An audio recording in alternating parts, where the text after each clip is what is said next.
If you puncture his skin and make him bleed, Master will blame us again for hurting life when he sees this. Just hit him with your rake handle."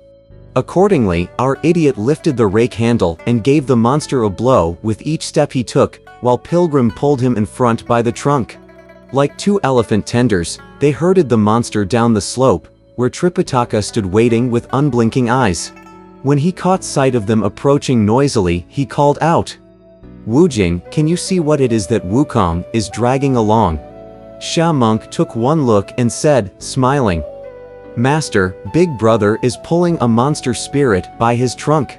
What a lovely sight! My goodness! My goodness!" said Tripitaka. "Such a huge monster spirit! And what a long nose he has! Go and tell him, if he is gracious enough to escort us across this mountain, we'll spare him. We shouldn't hurt his life."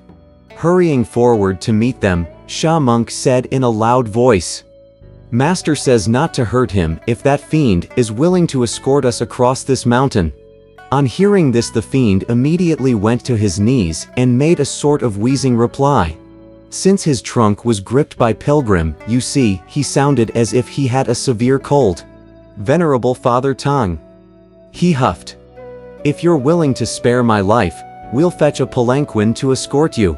Pilgrim said, "We master and disciples are all gracious winners. We believe you, and we'll spare your life. Go fetch the palanquin quickly. If you change your mind again, we'll certainly not spare you once we capture you." After he had been freed, the fiend kowtowed and left, while Pilgrim and 8 Rules gave a full report to the Tang monk. Overcome by embarrassment, 8 Rules began sunning his clothes in front of the slope to dry them, and we shall leave them for the moment. The second demon, trembling all over, went back to the cave. Before he arrived, the little fiends had already made the report that he was taken captive and led away by the trunk. In dismay, the old demon and the third demon were just in the process of leading the troops out when they saw the second demon returning alone. After they had welcomed him back and asked him what had happened, the second demon gave them a complete account of the Tang monk's kind words and the claim of being a gracious winner. As they stared at each other, no one dared speak up for a long time. Then the second demon said, "Elder brother, are we ready to escort the Tang monk?" "What are you saying, brother?" asked the old demon. "Pilgrim's son is in truth a kind and benevolent ape. When he was first in my belly, he could have finished me off 1,000 times if he wanted to harm me. Just now, when he caught hold of your trunk, he could have given you a lot of trouble if he had refused to set you free and squeezed the tip of your trunk until it was punctured. Let's make the necessary preparations quickly and go escort them." "Yes, let's escort them. Let's escort them," said the third demon with a laugh. "Worthy brother," said the old demon, "you sound as if you are miffed. If you don't want to escort them, the 2 of us will go instead. Let me inform my 2 elder brothers," said the third demon, laughing some more. "If those priests did not want us to escort them and simply chose to sneak across this mountain, they would have been lucky. But since they insisted on our escorting them, they would certainly fall into my ploy of seducing the tiger to leave its mountain." "What do you mean by seducing the tiger to leave its mountain?" asked the old fiend.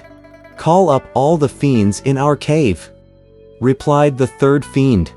"We'll select 1,000 from 10,000 of them, 100 from that 1,000, and then 16 from that 100. In addition, we want to select 30 more." "Why is it?" asked the old fiend. "That you want to select 16 little fiends and then 30 more.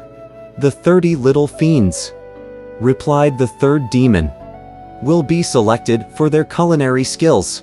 We'll give them some fine rice, thin noodles, bamboo shoots, tea sprouts, fragrant mushrooms, straw mushrooms, bean curds, and wheat glutens, along with the order that they should set up camp at every 20 or 30-mile interval to prepare meals for the Tang monk."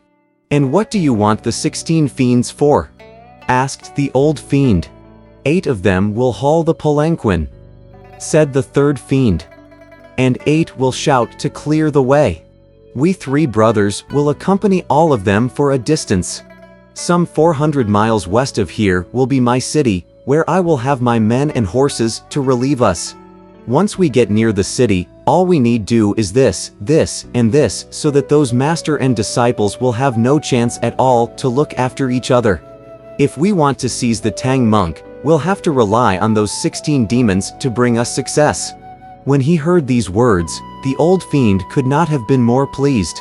It was as if he indeed had snapped out of a hangover or awakened from a dream. "Marvelous! Marvelous! Marvelous!" he cried, and he at once called together all the fiends. He first selected the 30 members to whom he gave the foodstuff. Then he selected 16 of them, and they were told to haul out a palanquin made of fragrant vines. As they walked out the door, he gave them this instruction also: "You are not permitted to wander off somewhere in the mountain. Pilgrim's son happens to be a monkey full of suspicions. If he sees all of you milling about, he may suspect something and see through our plot." Leading the throng up to the side of the main road, the old fiend cried out in a loud voice, "Venerable Father Tang, today does not clash with the dread day of red sand.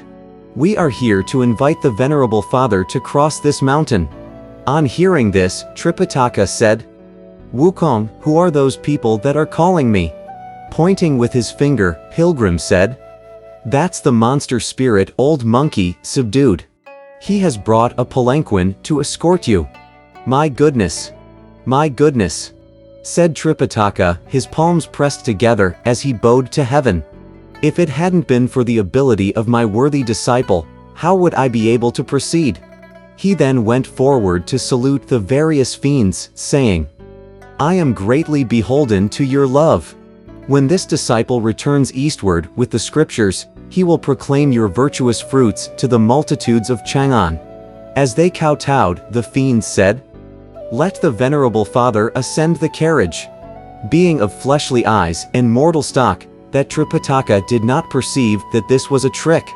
The great sage son, too, was a golden immortal of the great monad, who was by nature honest and upright. Since he thought that the experience of captivity and release had truly subdued the fiend, he did not expect any intrigue, nor did he examine the situation carefully before he complied with his master's wishes. After telling 8 rules to load the luggage onto the horse and Sha Monk to follow the rear, he himself took up the lead, his iron rod resting across his shoulders. 8 of the little fiends lifted up the palanquin while 8 others shouted to clear the way. With the fiend chiefs supporting the carrying poles of the palanquin on both sides, the master sat amiably in the middle of the carriage as they took the main road up to the tall mountain. Little did they realize, however, that once they were underway, sorrow would arrive in the midst of gladness. As a classic says, "At prosperity's and reversals born, they'll meet Jupiter in their fated hour, and baleful spirits of those hung to death." That group of fiendish demons, of course, were most united in their efforts to gather around Tripitaka and most diligent in their service to him night and day. Hardly had they traveled 30 miles before they presented him with a vegetarian meal, and when they reached 50 miles, they fed him again. They even stopped before it was quite dark so that the master could rest. Throughout this leg of the journey, the fiends behaved most properly, and the pilgrims in their daily meals were fed to their heart's content. When they paused to rest, they found a nice place where they could sleep soundly. They proceeded in this manner toward the west for some 400 miles, and they suddenly found themselves approaching a city. The great sage, his iron rod uplifted, was walking about a mile ahead of the entourage, when the sight of that city gave him such a fright that he fell to the ground, hardly able to get up. Since he had always been so bold, you ask, what was it about the sight of that city that so terrified him?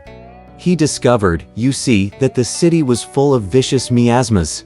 It was crowded with fiends and monstrous demons. At 4 gates were all rapacious spirits. Their commander was an old striped tiger. Their captain, a white-faced, ferocious cat. Deer with jagged horns did carry their mail. And wily foxes walked along the roads. Circling the city were 1,000-foot snakes. And huge, long serpents blocked the thoroughfares. Gray wolves barked orders beneath the towers. Leopards guarding arbors roared like humans. Those waving flags and beating drums were fiends all.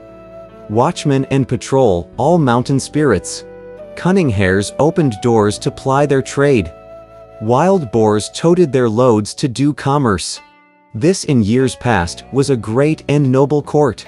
Now it's a city of tigers and wolves. As the great sage lay there nursing his fear, he suddenly heard the sound of wind behind his ears. He spun around to discover the third demon with both hands aiming a square sky halberd directly at his head. Leaping up, the great sage wielded his golden-hooped rod to face his adversary. The two of them, both thoroughly aroused, huffed and puffed without exchanging a word, clenched their teeth as each wanted to fight. Then the old demon chief appeared and, after shouting an order, lifted up his steel scimitar to hack at 8 Rules. Hurriedly abandoning the horse, 8 Rules attacked with his muckrake. The second demon also grasped his lance to stab at Sha Monk, who parried the blow at once with his fiend-rooting staff. Thus 3 demon chiefs and 3 monks, each engaging the other, began a most bitter battle right on top of that mountain. Those 16 little fiends, all obeying the command, immediately went into action. They grabbed the white horse and the luggage before they overpowered Tripitaka in his palanquin, hauling him forward until they reached the edge of the city.